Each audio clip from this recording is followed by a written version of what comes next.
क्या कि चीन ने हार मान ली? ये सवाल हर किसी के जहन में आ रहा है क्योंकि चीन ने गलवान घाटी से अपने सैनिकों को हटा दिया है। और ये पूरे इस एरिया लद्दाख में ये फेस ऑफ है। Not only Ladakh, by the way, Ladakh में ज्यादा है, लेकिन जो लाइन ऑफ एक्चुअल कंट्रोल है तकरीबन 3,500 किलोमीटर लंबी, पूरी की पूरी 3,500 किलोमीटर में आईबॉल टू आईबॉल चल रहा है चाइना के साथ। डिसएंगेजमेंट कंप्लीट हो गया है। अचानक चाइना ये अनाउंस करता है कि 4 पॉइंट से डिसएंगेजमेंट कंप्लीट हो गया है। मैंने बात करी 1-2 लोगों से जो वहां पे गलवान साइड में पोस्टेड थे। रिएक्शन LAC से रिलेटेड बहुत ही अहम खबर आपके साथ शेयर करने जा रहे हैं। चाइना की PLA ने LAC के 4 इंपॉर्टेंट पॉइंट से अपनी आर्मी को पीछे हटा दिया है और ये खबर जो है चाइना के फॉरेन मिनिस्टर के ऑफिस से रिलीज होती है। अगर दोस्तों बहुत बड़ी बात है कि डॉक्टर जयशंकर जो है वो ये कह रहे हैं कि चाइना के साथ 75% डिसएंगेजमेंट की जो मसले हल हो गए हैं। चाइना अपने जो ट्रूप्स है वो विड्रॉ कर रहा है 4 जगहों से। चाइना को ये पता चल गया कि इंडिया पहले वाला इंडिया नहीं रहा, इसको मैं प्रेशराइज करके अपनी बात नहीं मनवा सकता। उसने लद्दाख में पंगा लिया कुछ देर पहले, अपनी फौज चढ़ाई, इंडिया ने भी फौज चढ़ा दी। 4-5 साल वहां रहा और उसको समझ लगी कि यार अब इंडिया वो वाला नहीं रहा, मच स्ट्रॉन्गर हो गया। चाइना, रशिया और इंडिया ये तीनों मिलके चांद पे न्यूक्लियर पावर प्लांट लगा रहे हैं। 8 साल गलवान घाटी में डटे रहने के बाद चीन ने वहां से अपने सैनिकों को पीछे हटने को कहा है, लेकिन सवाल है कि 4 साल बाद आखिर ऐसा क्या हुआ जिससे चीन ने अपने सैनिकों को वापस बुला लिया। पहली बार एक ऐसी खबर आई है जिसने पूरी दुनिया को हिलाकर रख दिया है। खबर है कि भारत, रूस और चीन पहली बार एक ऐसे काम के लिए हाथ मिला सकते हैं जो धरती से लेकर आसमान को हिला देगा। ये एक ऐसा प्रोजेक्ट है जो शुरू होकर पूरा हो गया तो धरती से लेकर अंतरिक्ष की तस्वीर बदल जाएगी। रूस की सरकारी न्यूज एजेंसी तास ने कहा है कि भारत और चीन रूस के साथ मिलकर चांद पर एक न्यूक्लियर पावर प्लांट लगाने की प्लानिंग कर रहे हैं। उन्होंने ये बताया साहब कि देखिए हमारे लिए मुश्किल तो है, लेकिन चाइनीज के लिए ज्यादा मुश्किल है। चाइनीज फौज को आदत नहीं है, इससे ज्यादा जो हाइट्स होती हैं उसको हम लोग हाई एल्टीट्यूड बोलते हैं। आप बताइए, अमेरिकन आर्मी है, चाइनीज आर्मी है, कौन सी ऐसी फौज है जो उस लेवल पे इतने लंबे समय तक डिप्लॉयड है, राइट? और चाइना इसी को देखता है और चाइना की पॉलिसी रही है, आज से नहीं बहुत पहले से, ये चाइना की पॉलिसी रही है कि दबाव बनाए रखो, थोड़ा सा धक्का दिया तो चरमरा जाएगा। यहां पे कुछ हुआ नहीं और अब चाइना ने यह बात सोच ली है कि भाई सबसे बढ़िया बात यही है, चुप रहो और डिसएंगेज करो। नॉर्मल तरीके से, कोई अनाउंसमेंट्स नहीं है, कुछ उस तरह नहीं, भाई नॉर्मल तरीके से कहा जी कि दोनों साइड्स एग्री हो गए हैं कि हम काम करेंगे विद अर्जेंसी और अपनी एफर्ट्स को रीडबल करेंगे ताकि देयर इज ए कंप्लीट जो डिसएंगेजमेंट हो सके बाकी इलाकों के अंदर। अब नेशनल सिक्योरिटी एडवाइजर जो है भारत के, अजीत डोभाल साहब, वो कह रहे हैं जी कि बॉर्डर के ऊपर अमन है, ठीक है जी, और LAC के ऊपर लाइन ऑफ एक्चुअल कंट्रोल जो है उसके ऊपर नॉर्मलसी है, किसी किस्म का कोई प्रॉब्लम नहीं है। डॉक्टर एस जयशंकर की बात करें तो उन्होंने भी जेनेवा के अंदर मीडिया के सामने ये बात रखी थी कि चाइना और इंडिया के बीच 75% तक जो डिसएंगेजमेंट है वो सॉर्ट आउट हो चुकी है। चाइना अपनी फौजें क्यों हटा रहा है? क्योंकि अगर देखा जाए तो 20 सालों से तो ऐसा हुआ नहीं है, अब क्यों ऐसा हो रहा है? चाइना के इंडियन आर्मी से डर चुका है क्योंकि आगे मौसम चेंज हो रहा है, तो इंडियन आर्मी तो इतने कहते हैं ना हाई एल्टीट्यूड पे इजीली सर्वाइव। इंडियन और पाकिस्तानियों में जो जोश है ना, वो दुनिया की किसी अफवाज में जोश नहीं है। अच्छा। नो डाउट पाकिस्तान और इंडिया की फौज देखें ये एक ही है। मैं पहले भी कई इंटरव्यूज़ में बात कर चुका हूँ, हमारा उनका कल्चर सेम है, जस्ट कुछ 19-20 का फ़र्क है। हमारा उनका कल्चर 100% तकरीबन सेम है। अच्छा। जो इंडिया आर्मी में जोश है वो चाइना में जोश नहीं है। वो उनका 20,000 है कि आप 40 पे भी कहेंगे वो खड़े हो जाएंगे। उनका जो एक अपना तिरंगा है, वो अपनी भारत माँ कहते हैं, इंडिया जिंदाबाद, मतलब वो इस तरह के वर्ड तो दोस्तों एक बहुत बड़ी खबर सामने आ रही है। चाइना और इंडिया के बीच में लगभग सारे डिस्प्यूट्स खत्म हो गए हैं, ये चाइनीज खुद बोल रहे हैं। और दोस्तों 12 तारीख को अजीत डोभाल साहब वांग यी से मिलते हैं और 13 तारीख को चाइना ने अनाउंस कर दिया कि 4 पॉइंट से हमारी डिसएंगेजमेंट खत्म हो रही है और हमारे जितने भी सैनिक है लाइन ऑफ एक्चुअल कंट्रोल से वो पीछे जा रहे हैं। और दोस्तों इस बात को सुनकर पाकिस्तानियों के सीने पर सांप लौट गया है कि हमारे दोनों बाप एक कैसे हो गए, दोनों बाप एक साथ हमारे ऊपर अटैक करेंगे तो हम कहां जाएंगे। और दोस्तों उसके बाद ये खबर चल रही थी, उसके बाद एक और बड़ी खबर आ गई कि चाइना, रशिया और इंडिया तीनों मिलकर के एक चांद पर बहुत बड़ा मिशन लॉन्च करने जा रहे हैं, न्यूक्लियर पावर प्लांट चलाने जा रहे हैं। और दोस्तों इस बात को सुनकर के उनके सीने पे इस समय सांप लौट रहा है और उस बात को सुनकर के इनको दिल का दौरा पड़ने वाला है। आइए देखते हैं वीडियो बहुत ही मजेदार होने वाला है, तो जरा स्किप न करते हुए पूरा देखिएगा। और दोस्तों चैनल को सब्सक्राइब, वीडियो को लाइक कर लीजिए आप सबसे पहले, ताकि आप तक ऐसे वीडियो लगातार पहुंच पाए। आइए देखते हैं वीडियो, मिलते हैं वीडियो के एंड में। जो लाइन ऑफ एक्चुअल कंट्रोल है तकरीबन 3,500 किलोमीटर लंबी, पूरी की पूरी 3,500 किलोमीटर में आईबॉल टू आईबॉल चल रहा है चाइना के साथ।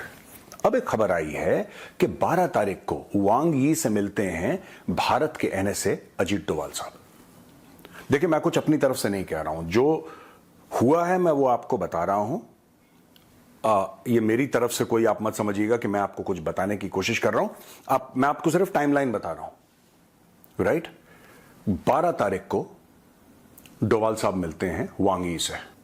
कल यानी कि 13 सितंबर को चाइना ने अनाउंस कर दिया कि 4 पॉइंट से हम लोग पीछे हट गए हैं, डिसएंगेजमेंट कंप्लीट हो गया है। अचानक चाइना ये अनाउंस करता है कि 4 पॉइंट से डिसएंगेजमेंट कंप्लीट हो गया है। रशिया के अंदर ब्रिक्स मीटिंग हो रही है। शी जिनपिंग की और नरेंद्र मोदी की बहुत अच्छी मुलाकात होने वाली है फॉर अ मोमेंट। मुझे ऐसा लगता है कि चाइनीज ने पत्ता फेंका इंडियंस की तरफ कि अमेरिकन ट्रैप में ना जाओ। इंडिया इस पत्ते को नहीं मानेगा, बिकॉज इंडिया कहता है हम तो स्ट्रेटेजिक ऑटोनॉमी की बात करते हैं। चाइनीज बेसिकली पत्ते फेंक रहे हैं कि भैया अब आप अमेरिकन के करीब ना जाओ, अमेरिका जो है वो आपको किसी मुश्किल में डाल देगा।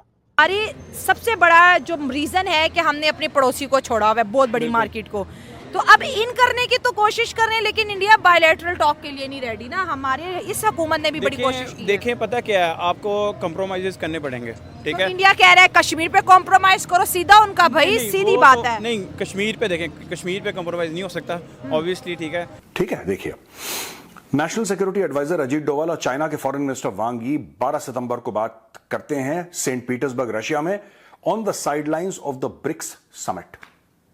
आपको पता है ब्रिक्स चल रहा है सेंट पीटर्सबर्ग, वहां पे ये लोग बात करते हैं और बॉर्डर कंसल्टेशंस जो हुए हैं उसका जायजा लेते हैं।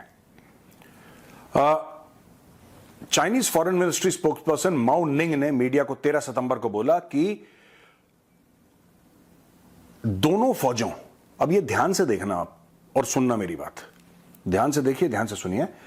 माओ निंग जो चाइनीज फॉरेन मिनिस्ट्री की स्पोक्सपर्सन है, उन्होंने ये बोला है कि भाई साहब दोनों फौजों को ये रियलाइज हो गया है कि 4 एरिया से हमें डिसएंगेज करना है। अचानक रियलाइज हो गया दोनों फौजों को।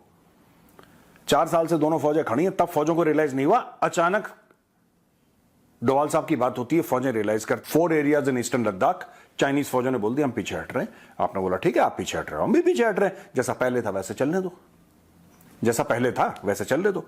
आंखें दिखाना देखो, हमारे ट्रूप्स जो है ना वो एक्लेमेटाइज्ड हैं। मैंने बात करी 1-2 लोगों से जो वहां पे गलवान साइड में पोस्टेड थे। उन्होंने ये बताया साहब कि देखिए हमारे लिए मुश्किल तो है, लेकिन चाइनीज के लिए ज्यादा मुश्किल है।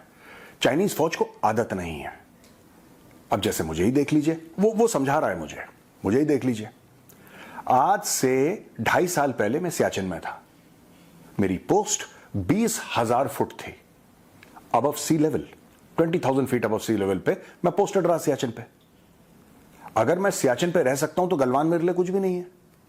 गलवान तो नीचे है ना। और तो किसी का ये कहना कि साहब इंडियन आर्मी एडजस्ट नहीं कर पाएगी, ये नहीं कर, हम तो वहां पे हैं यार, कब से हैं सियाचिन पे? 1984 से हैं, 84 से हम लोग सियाचिन पे करीब आ रहे हैं। हालांकि ये दोनों एक दूसरे को दुश्मन कहते हैं, जिस तरह पाकिस्तान और इंडिया के बीच चल रहा है, ये दोनों करीब आ रहे हैं। इस रीजन के अंदर कितनी बड़ी डेवलपमेंट देख रहे हो। इंडिया की डिप्लोमेसी की तारीफ हमें करना पड़ेगी कि चाइना उनके कदमों में आके गिर रहा है, इंडिया तो नहीं जा रहा। इंडिया इस वक्त आप देख सकते हैं कि one of the most developing country है। इंडिया उसकी पॉपुलेशन ग्रोथ देखे, वो हाईटी के हवाले से, हर हवाले से सबसे हाईएस्ट रैंक पे है, वो टॉप पे रही है इंडिया कंट्री।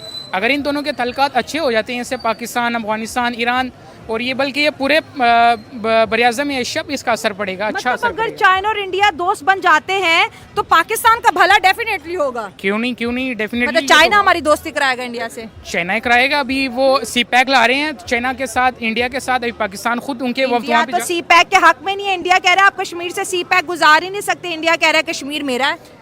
कश्मीर एक मसला है, इसको सॉर्ट आउट करने वाला है। ये एक मेन रीज़न है जो पाकिस्तान और इंडिया के हर वक्त फाइटिंग सिचुएशन हर वक्त मौजूद रहती है, इसी एक पॉइंट की वजह से। इसको चाइनीज को बहुत रगड़ा। देखिए दैट इज वेयर जो अब देखिए अभी फॉर एग्जांपल मैं आपको, there is so much to talk on this. अब इमेजिन करें कि चाइनीज जो है उनके लिए वो सारी की सारी वेस्टर्न वर्ल्ड में जाना चाहते हैं, अमेरिका यूरोप में घुसना चाहते हैं। For what? They want to get in there so that वहाँ पे बिजनेस कर सके, electric vehicles and all that. आप इमेजिन कर सकते हैं कि जो चाइनीज हैं वो समझते हैं कि इंडिया भी तुम्हारे लिए उतनी बड़ी मार्केट है। ओ भाई, you have to explore the market. And एक उसके बाद ब्राजील का जो न्यूक्लियर पावर प्लांट है उसका इंडिया के साथ मुआहदा हो गया। उसके बाद यूएई का जो न्यूक्लियर पावर प्लांट है उसको इंडिया मैनेज करेगा। यार दुनिया में न्यूक्लियर से बड़ी कोई चीज है नहीं है। वो पूरी दुनिया में अगर उसको किसी ने सुपरविजन करानी है या ठेका देना तो इंडिया को दे रहे हैं। क्यों दे रहे हैं? आप कह रहे हैं अमेरिका का प्रेशर भूल गए हैं, उसने कनाडा का प्रेशर नहीं था लिया। वो बात तो दब गई किधर? बड़ा इशू हुआ था, लोग मुझे कहते थे जी देखना जी इंडिया ने कनाडा का पंगा ले लिया, देखना इंडिया का होता क्या। मैं कहा मैं देख लूंगा। तो क्या हुआ? वो उन लोगों ने बड़े तरीके से बात को छुपा दिया कि हमारी इज्जत बचे। मुझे ऑडियंस बताएं, आपके दादाबू ने रेडियो सुना है, उसका टैक्स देते हैं आप? मैं देता हूँ। मिस्टर वांग यी को चाबी दे रहे हैं वहां पे, और यहां पे जेनेवा में डॉक्टर जयशंकर हैं। और डॉक्टर जयशंकर साहब यहां पे एक थिंक टैंक में बोल रहे हैं कि the minister further said that the bigger issue has been the increasing militarisation of the frontier. Negotiations are going on. We have made some progress. I would say roughly you can say about 75% of disengagement problems are sorted out. We will have some things to do. We still have some things to do. अब आप एक बात देखो यार, 75% disengagement की problem sort out हो गई, ऐसा डॉक्टर जयशंकर ने कहा। ऐसा क्या करा भारत ने कि चाइना मान गया? क्योंकि चाइना की तो आदत है आंखें दिखाने की। मैं आपको समझाऊंगा छोटे में, आपको बड़ा मजा आएगा, ठीक है ना दोस्तों। चाइना जो है ना वो डर सूंघ लेता है। It can smell fear.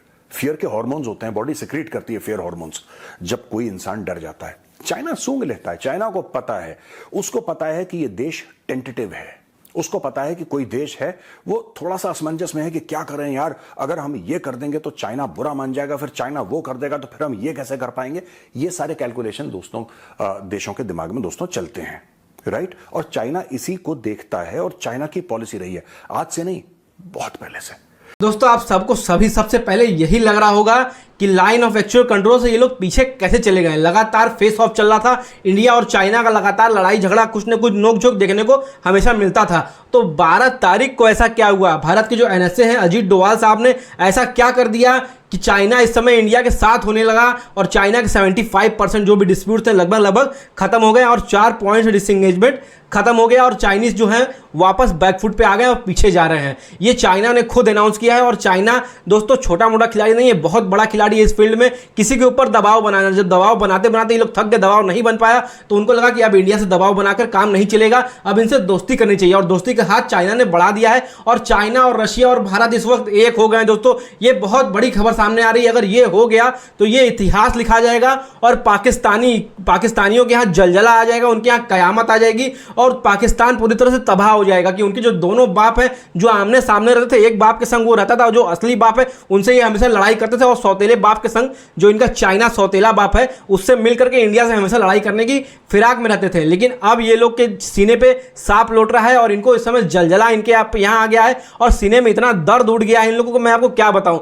ये सीधे तरह से बोल नहीं पा रहे हैं कि इस समय पाकिस्तानियों का हालत क्या है, क्योंकि चाइना भी अगर इंडिया की तरफ हो जाएगा तो पाकिस्तान की तरफ से बोलेगा कौन? पाकिस्तान का जो बाप है, मुंह बोला बाप इनका चाइना, वो भी पाकिस्तान सर से अपना हाथ उठा लेगा और वो इंडिया के साथ अभी हो गया है। और न्यूक्लियर पावर प्लांट पे बात चल रही है, बहुत बड़ा प्रोजेक्ट लॉन्च होने वाला है और बहुत जल्द ये हमको सुनने को मिलने वाला है कि इंडिया, रशिया और चाइना तीनों मिलकर के चांद पर दोस्तों न्यूक्लियर पावर प्लांट खोलने वाले हैं। और इसमें अमेरिका सिर्फ और सिर्फ देखता रह जाएगा, स्पेक्टेटर रह जाएगा, कुछ कर नहीं पाएगा। और इंडिया को इतना ऊंचाई पे जाते हुए देख के अमेरिका वालों के भी सीने पे सांप लौट रहा होगा, कुछ न कुछ सैंक्शन लगाने को वो लोग देख रहे होंगे। लेकिन रशिया और चाइना जब इंडिया एक साथ हो जाएगा तो ये लोग कुछ उखाड़ नहीं पाएंगे। ये पाकिस्तानी अच्छे से जानते हैं, इसलिए वो सोच रहे हैं कि हमारा क्या होने वाला आने वाले समय में। और दोस्तों अजीत डोवाल साहब की मैं क्या बात करूं, उनकी कुछ बातें, कुछ क्या लगभग 100% बातें इतनी सीक्रेट होती हैं कि मैं आपको क्या बताऊं। आपस में क्या बातचीत हुआ क्या नहीं हुआ ये तो आने वाले समय में पता चलेगा। लेकिन चाइना बैक फुट पे आ गया, ये बहुत बड़ी बात है। ये इतनी बड़ी बात है दोस्तों कि चाइनीज इस समय दोस्तों लगातार इंडिया पे चढ़ते रहते थे। इंडिया से सारे जो भी दिक्कतें थी उनकी अब सॉर्ट आउट हो रही हैं। और एस जयशंकर शाह जो हमारे फॉरेन मिनिस्टर हैं उन्होंने भी बोल दिया 75% हमारे डिस्प्यूट्स खत्म हो चुके हैं, लगभग 25% बचे हैं जो आने वाले समय में वो भी खत्म हो जाएंगे। और वो खत्म हो जाएंगे तो चाइना और इंडिया की दोस्ती हमको देखने को मिलने वाली है। और ऐसी दोस्ती दिखने वाली है, इन 3 कंट्रीज के सारे सुपर पावर्स उनके सामने नतमस्तक हो जाएंगे और हाथ जोड़ करके सलाम करेंगे। सलाम दोस्तों, ये तीनों पावर इतनी बड़ी पावर बनने वाली है दोस्तों आने वाले समय में कि मैं आपको क्या बताऊं। आपको क्या लगता है जो तीनों कंट्रीज अगर एक हो जाएंगी तो यूएसए से लेकर नाटो के सारे देश मिल जाए तो भी इनका सामना नहीं कर पाएंगे? आपको क्या लगता है सामना इनका कर पाएंगे।